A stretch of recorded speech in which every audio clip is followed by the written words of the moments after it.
संविधान निर्माता बाबा साहब भीमराव अंबेडकर ने संविधान के प्रारूप समिति बनाई, पूरे संविधान को बहुत अच्छे से उन्होंने बनाया। लेकिन सच ये है कि सामाजिक न्याय की लड़ाई में हम लोग अभी भी बहुत पीछे हैं, क्योंकि कहीं ना कहीं से हम जुडिशरी में भी नहीं है। तो जब उसका ये ईगो हट किया, चिल्ला करके झूला करके चला गया। उसका नाम है तरुण हरीश शर्मा। शराब पी करके घूमता रहता है वहां पर। उन्होंने बाद में मुझे पता चला और कहता है कौन सीमा है, अपनी सीमा में रहे, दायरे में रहे, मैं देख लूंगा। दिल्ली का वकील हाथरस में केस नहीं लड़ सकता। जब मैंने ये जवाब दिया कि तुम कौन होते हो रोकने वाले, मैं लड़ूंगी इस केस को।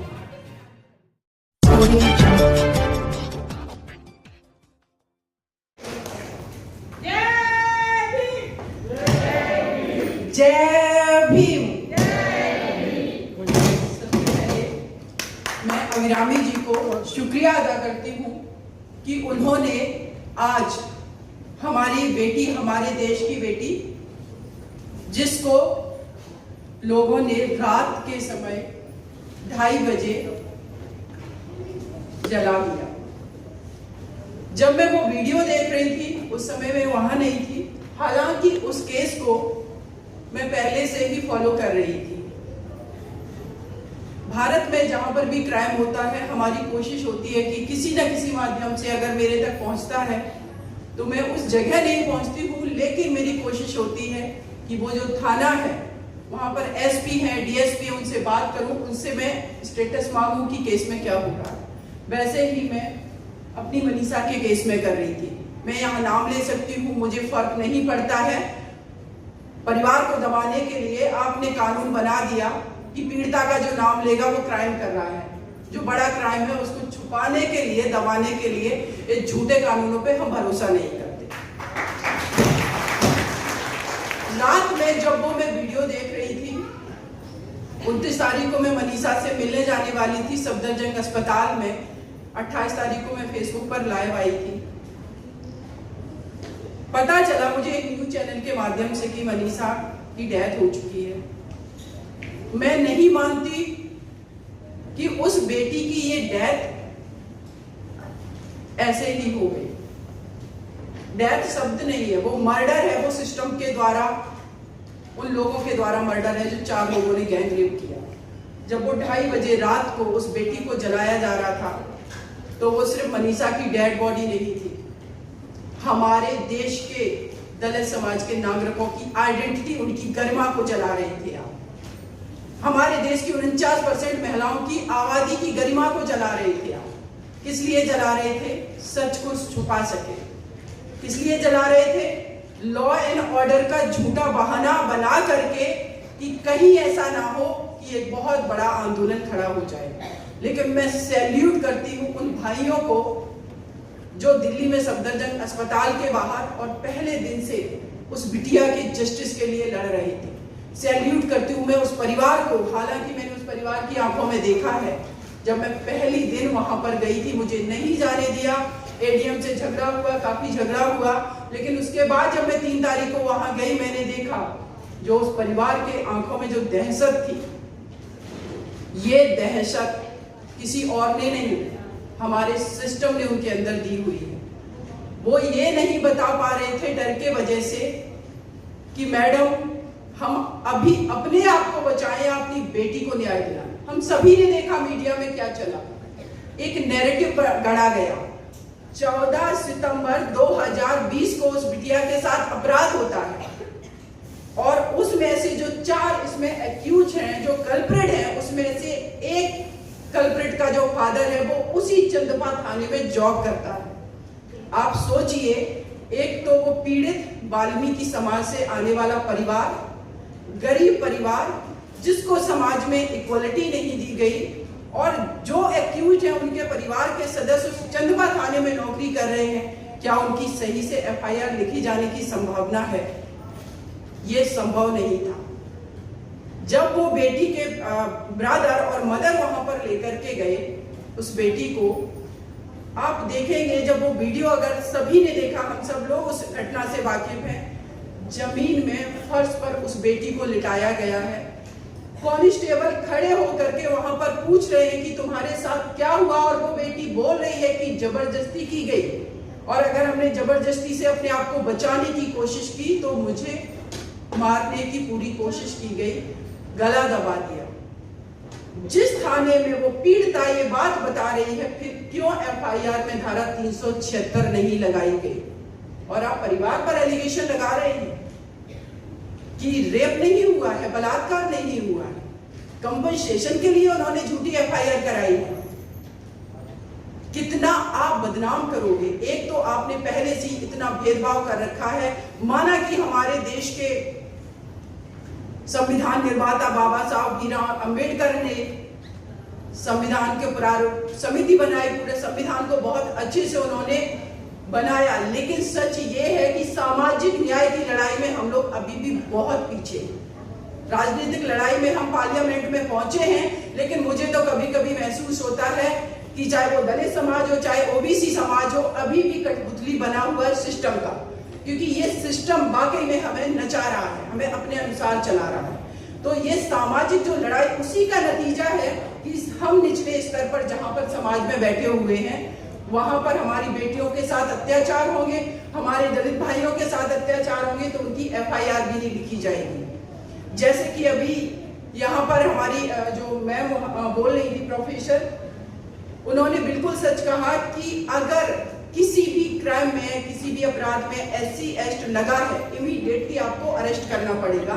हालांकि माननीय सर्वोच्च न्यायालय ने इंटरप्रिटेशन कर दिया उस सेक्शन का भी कि पहले उसमें इंक्वायरी की जाएगी, पहले ये प्रोविजन नहीं था, क्योंकि कहीं ना कहीं से हम जुडिशरी में भी नहीं है, हम हालांकि इस सिस्टम में बैठे खुद पार्ट हम एडवोकेट हैं।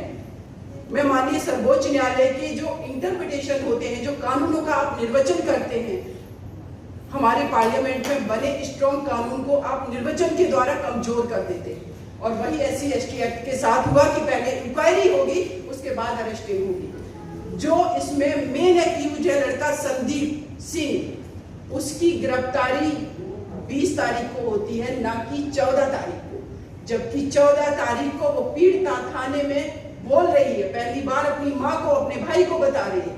क्यों गिरफ्तारी नहीं की गई? धारा 307 भी लगी हुई है, SC ST एक्ट भी लगा हुआ। उसके बाद मीडिया में जो चीजें चली हैं कि करीब 1 सप्ताह बाद उसने पीड़िता ने बताया कि गैंग रेप हुआ। चूंकि मैं इस केस को फाइट कर रही हूँ, मैं बताना चाहती हूँ, उस बेटी ने 15 तारीख की रात को ही, जब वो पूरी तरीके से होश में आई, अपनी माँ को ये बात बताई कि मेरे साथ इन 4 लड़कों ने गैंग रेप किया है और मुझे जान से मारने की कोशिश की है। 16 तारीख को ही, मात्र 2 दिन बाद, बिटिया के पिता जाते हैं थाने में, एसओ के यहाँ पर, CO के यहाँ पर, और थाने चंदपा में अपनी हैंड राइटिंग में लिख करके दे करके आते हैं लड़कों के नाम। लेकिन 22 तारीख तक उस बेटी का कोई बयान लेने भी नहीं जाता। नेग्लिजेंसी आपकी तरफ से, सिस्टम पूरा नेग्लिजेंसी दिखा रहा है, बिल्कुल संवेदनशील नहीं है। दलित की बेटी है, गरीब की बेटी है, क्योंकि इस देश में कास्ट, क्लास सब मैटर करता है। तो इसीलिए उन्होंने नहीं स्टेटमेंट लिया। लेकिन मैं फिर अगेन कहूंगी कि हमारा कानून ही हमें न्याय नहीं दिलाता है। जब तक हमारे सामाजिक आंदोलन एकजुट होकर के स्ट्रॉन्ग तरीके से खड़े नहीं होंगे, हमारे लिए बहुत मुश्किल है लड़ाई लड़ना। हमें किसी से कुछ छीनने की लड़ाई नहीं लड़ रहे, इस देश के नागरिक हैं, इक्वल अधिकार हमारा है, और हमसे जो छीना गया उसको हम वापस भी नहीं ले रहे हैं।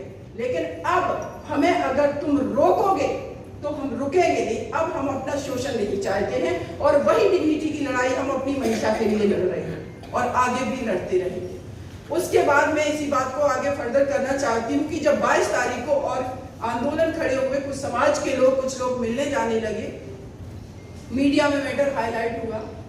उसके बाद क्या कहा जाने लगा, माता ने और भाई ने की बेटी को मार दिया। ऑनर किलिंग का जो एक्यूज है चारों, उनमें से उनका एक जो लड़के का फादर है थाने में काम कर रहा है, क्या उसको ये लास्ट सितंबर तक ये बात नहीं पता थी? चूंकि ये लोगों को पता चल गया कि आंदोलन खड़ा हो गया, अब हम नहीं बचेंगे, अब ये चीजें फ्रंट पर आ गई हैं, तो एक नैरेटिव गढ़ा ऑनर किलिंग का। और उस बिटिया का जो चरित्र हनन मीडिया में किया गया, मुझे लगता है कि एक बहुत बड़ा धब्बा ये लगा रहे थे अपने देश पर, जो कि बाद में क्लियर भी होगा। और साथ ही साथ मैं ये कहूंगी कि आज के दिन हमारी मनीषा को रात के समय में जला दिया गया था। मैं आज बिटिया को श्रद्धांजलि अर्पित नहीं करूंगी, क्योंकि उन चारों अपराधियों को जब तक मैं सजा नहीं दिला दूंगी। मेरे लिए भी समस्या है, मैं डिस्कस करना चाहूंगी। कोर्ट रूम में 5 मार्च 2021 को जब पहली बार पीड़िता के भाई का बयान होना था, हम अपनी टीम के साथ दिल्ली से जाते हैं केस को अटेंड करने के लिए। एक वकील आता है और एक पेपर देता है जज साहब को, SC/ST एक्ट की स्पेशल कोर्ट है, पेपर देता है कि ये सीमा कुशबा इसमें वकील नहीं हो सकती क्योंकि ये प्रोसिक्यूशन का केस है। तो मैंने उससे कहा कि थोड़ा सा कानून पढ़ के आए होते तो शायद ये सवाल नहीं करते। अपनी सुपीरियरिटी कॉम्प्लेक्स वाला एरोगेंस अपने पास रखो। तो उसका ईगो हर्ट किया, मैं देख लूंगा। मैंने कहा SC/ST एक्ट में ये प्रोविजन है कि कोई भी विक्टिम है वो अपना प्राइवेट काउंसिल रख सकता है, और हमारा ये राइट है कि मैं ये ड्यूटी निभाऊं, और इस व्यक्ति का ये राइट है कि ये अपने राइट का उपयोग करके मुझे काउंसिल बनाए। तो जब उसका ये ईगो हर्ट किया, चिल्ला करके झुल्ला करके चला गया। उसका नाम है तरुण हरीश शर्मा, शराब पी करके घूमता रहता है वहां पर। मुझे बाद में पता चला। उसके बाद फिर से सुनवाई शुरू हुई 10-15 मिनट के लिए। जज साहब ने मैटर को एडजर्न किया सुनवाई को। उसके बाद फिर से सुनवाई जब शुरू होती है तो 20 मिनट बाद उस व्यक्ति का फादर आता है और कहता है कौन सीमा है, अपनी सीमा में रहे, दायरे में रहे, मैं देख लूंगा। दिल्ली का वकील हाथरस में केस नहीं लड़ सकता। मैंने कहा मैं दिल्ली की नहीं, अपने देश की नागरिक हूं, तुम कौन हो रोकने वाले। जब मैंने उसको ये जवाब दिया, मैं ये बात इसलिए बता रही हूँ कि मेरे साथ भी क्या हो रहा है। जब मैंने ये जवाब दिया कि तुम कौन होते हो रोकने वाले, मैं लड़ूंगी इस केस को, हाथरस में आके लड़ूंगी। लेकिन मैं जो चीज नोटिस कर रही थी वहां पर 2-3 चीजें नोटिस कर रही थी। क्यों उस दलित परिवार के साथ खड़ी हूं? पहला सवाल, आप जूनियर एडवोकेट हो तो क्यों खड़ी हो? सीनियरिटी भी यहाँ पर बहुत हमारी कंट्री में चलता है, चाहे वो सीनियर 10 साल की वकालत 50 साल की हो गई हो, अगर कुछ नहीं आता तो सीनियर है, सैल्यूट मारो। ये मुझे लगता है यहाँ पर मेरे जितने भी यूथ बैठे हुए, मैं कहूंगी सीनियरिटी जूनियरिटी रिस्पेक्ट करो, लेकिन नॉलेज इंफॉर्मेशन हमारे पास भी है, हम भी इक्वली डिफीट कर सकते हैं। बातों में मत आना, नहीं तो पता चला हम सीनियर को फॉलो करते करते हमें भी बुढ़ापा आ जाएगा और हम फिर कुछ नहीं कर पाएंगे। इसीलिए आपके पास जो नॉलेज इंफॉर्मेशन है, कॉन्फिडेंस है, उसको आगे बढ़ाओ और फाइट करो। उस व्यक्ति ने जब उसको लगा कि ये तो हमसे डरने वाली नहीं है, और दूसरा उनको सबसे बड़ी प्रॉब्लम महिला पैट्रियार्की माइंडसेट, कोई कैसे कर सकता है। पूरे कोर्ट रूम में सारे जेंट्स लोग थे। जब उनसे मेरी झगड़ा हुआ तो जज साहब को ये लगा कि अब इनको, और जो कंप्लेनेंट है वो बयान दे रहा है, उसको पसीना आ रहा है, वो डर रहा है, कह रहा है मैडम आप छोड़ दो, आज की कार्रवाई बंद करवा दो। कैसे आप जस्टिस को प्रिवेल करोगे जहां पर वो व्यक्ति जो बयान दे रहा है वो डर में है, उसको डर लग रहा है कि आगे पता नहीं हम पूरा बयान नहीं दे पाए, उन्हीं सब के आधार पे निर्णय होना है। जज साहब को सिक्योरिटी के लिए ऑर्डर करना पड़ा और उसके बाद जाकर के वो कार्रवाई करीब 5:30 बजे तक चली। अभी मैं जा रही हूँ, फिर एक दिन मुझे गाड़ी ने फॉलो किया। लेकिन आप लोगों को बता देना चाहती हूँ कि अगर ये न्याय की लड़ाई लड़ने में मेरी जान भी चली जाती तो कोई फर्क नहीं पड़ता। ये बहुत छोटी चीज है, ये बहुत छोटी बात है, क्योंकि मेरे देश की आबादी 49% महिलाओं की ये डिग्निटी, उनकी फ्रीडम, उनकी स्वतंत्रता, हर चीज का ये सवाल है। ये देश के हमारे जो क्या वो नागरिक नहीं है। आप लोग, आरफा जी ने अभी बताया है कि वहाँ हाथरस गांव में जाकर के आप देखिए, मात्र 4 घर हैं जो वाल्मीकि समाज के हैं। वहाँ की आप डेमोग्राफी देखिए, गांव के गांव पूरे वहाँ पर जिस पर्टिकुलर कास्ट से वो लड़के आ रहे हैं, जो एक्यूज हैं, जो कल्प्रेट हैं, वो उससे हैं। उस 4 गांव में से उनके जो परिवार, 4 जो घर हैं, उसमें से भी 2 व्यक्ति गांव छोड़ के चले। आपने CRPF की उनको फिजिकल सिक्योरिटी दे दी है, उनकी मेंटल और उनकी इमोशनल सिक्योरिटी का क्या होगा? क्या वो पूरी लाइफ ऐसे ही रहेंगे? इसीलिए तो हम माननीय हाई कोर्ट लखनऊ बेंच से कहते हैं कि आप हाथरस में इनको घर मत दीजिए, नोएडा और दिल्ली में दीजिए ना। अगर आप उनको रिलोकेट करना चाहते हैं, फॉर्मेलिटी मत करिए, क्योंकि आप फॉर्मेलिटी करते आए हो, दलित के नाम पर ये दे देंगे, इससे ज्यादा नहीं देंगे। क्यों?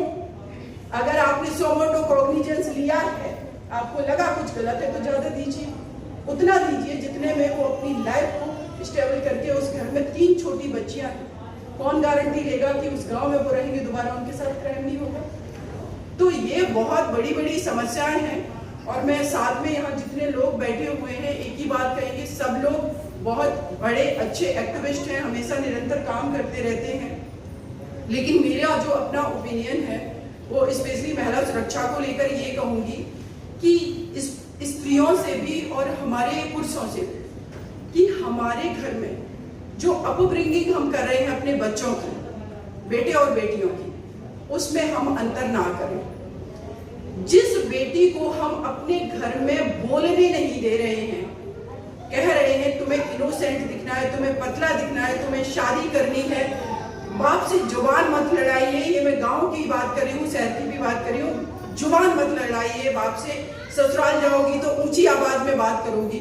जिस बेटी को आपने घर में नहीं बोलने दिया, आप उम्मीद करते हैं कि वो बाहर जा करके कोई उसको छेड़ेगा, वो जवाब देगी, वो रिएक्ट करेगी। आपकी बेटी को आप पहले घर में बोलने दीजिए। अगर आपका बेटा इक्वल तरीके से बाहर निकल रहा है, जिम जा रहा है, स्पोर्ट्स खेल रहा है, तो उसको भी जाने दीजिए।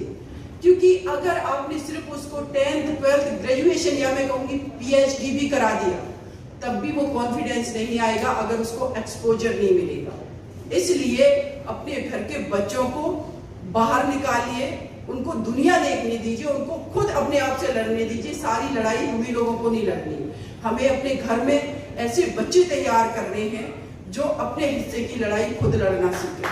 और अगर हमने ऐसा कर लिया तो शायद मुझे लगता है कि ये लड़ाई जो हम चलने वाली है लंबी 50 साल तक, वो 10-15 साल में ही फुलफिल हो जाएगी। क्योंकि हमारे आपके घरों में जो बेटियां आज पढ़ रही हैं वही आगे आएंगी और वही इस समाज का निर्माण करेंगी और एक अच्छा भविष्य, अच्छा भारत बनाएंगी।